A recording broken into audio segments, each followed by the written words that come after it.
press the bell icon for notification.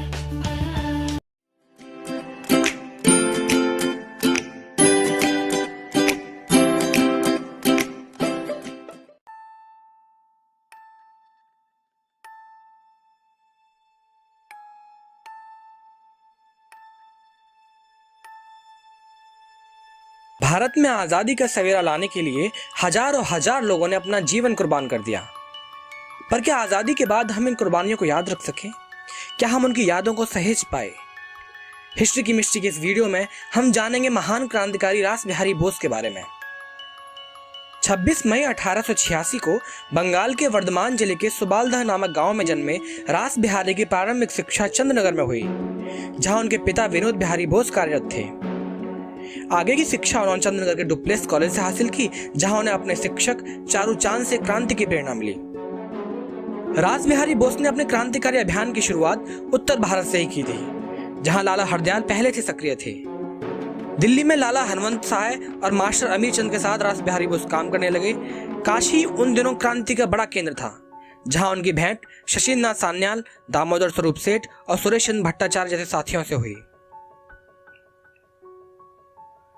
दिसंबर 1911 में दिल्ली दरबार के बाद जब भारत के वायसराय लॉर्ड हॉर्डिंग की सवारी दिल्ली के चांदनी चौक में निकाली जा रही थी, तब हॉर्डिंग पर बम फेंका गया, परंतु वो बाल बाल बच गए।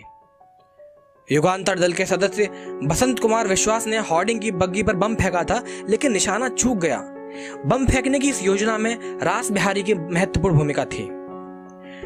बसंत विश्वास तो पकड़े गए, पर बोस ब्रिटिश पुलिस से बचने के लिए रातों रात रेलगाड़ी से देहरादून चले गए और अगले दिन कार्यालय में इस तरह काम करने लगे मानो कुछ हुआ ही नहीं हो।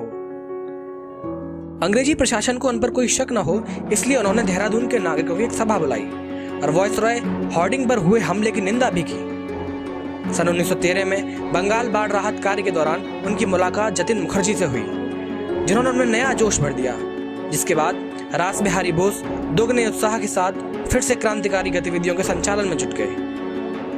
उन्होंने भारत को आजादी दिलाने के लिए प्रथम विश्व युद्ध के दौरान गदर की योजना बनाई और फरवरी 1915 में अनेक भरोसेमंद क्रांतिकारियों की सेना में घुसपैठ कराने की कोशिश में महत्वपूर्ण भूमिका निभाई।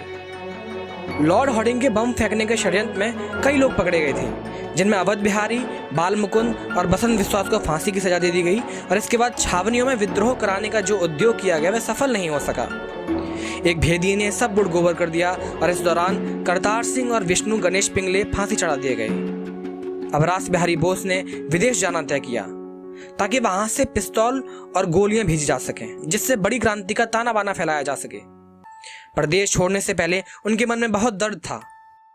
शशीन्द्रनाथ सान्याल के कंधे पर हाथ धरकर रास्ते में उन्होंने कहा था, देश छोड़ते समय मुझे कितना कष्ट हो रहा है, ये तुमसे क्या कहूं। देखो, सावधानी से रहना। देश के काम को ठीक ढंग पर लाकर तुम भी मेरे पास चले आना। और इस तरह रास बिहारी बोस घूम घूम कर जापान पहुंचे। वहां भी जापानियों को अंग्रेजी पढ़ाते रहे और उन्होंने जापानी भाषा भी सीख ली। जापानी भाषा में वे लेख, पुस्तकें लिखते और भारत की स्वतंत्रता के पक्ष में प्रचार करते। ब्रिटिश हुकूमत ने बहुत जोर डाला, पर जापान की सरकार ने उन्हें अंग्रेजों के हवाले नहीं किया।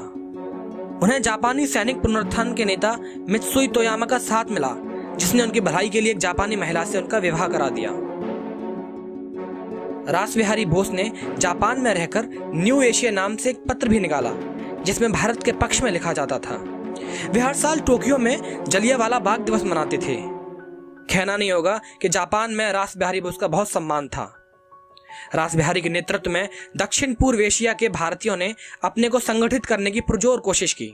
जब 1943 की जुलाई में आजाद हिंद फौज का मुख्य सेनापतित्व सुभाष चंद्र बोस को सौंपा गया, तब रास बिहारी बोस ने व्याख्यान देते हुए कहा था, मैं बूढ़ा हो गया हूं, यह मुझसे जवान व्यक्ति का काम है और सुभाष चंद्र बोस सौभाग्य से भारत में जो कुछ भी श्रेष्ठ है उसका प्रतिनिधित्व करते हैं। देश और विदेश में भारतीय क्रांतिकारी संग्राम को संगठित करने और उसे गति देने के लिए रास बिहारी बोस ने जो कुछ किया वह हमारे राष्ट्रीय आंदोलन के महत्वपूर्ण योगदानों में से एक है। पर भारत की आजादी का सवेरा वे नहीं देख पाए। 1945 की 21 जनवरी को आजाद हिंद फौज की अंतिम हार से पहले रास बिहारी बोस का निधन हो गया। देश और विदेश में भारतीय क्रांतिकारी संग्राम को संगठित करने और उसे गति देने के लिए रास बिहारी बोस ने जो कुछ किया वह हमारे राष्ट्रीय आंदोलन के महत्वपूर्ण योगदानों में से एक माना जाता है। बाद में जापानी सरकार ने उन्हें order of the rising sun के सम्मान से अलंकृत भी किया था। अगर आपको ये वीडियो पसंद आई हो तो लाइक कीजिए, शेयर कीजिए और हाँ, सब्सक्राइब करना न भूलिएगा। जय हिंद।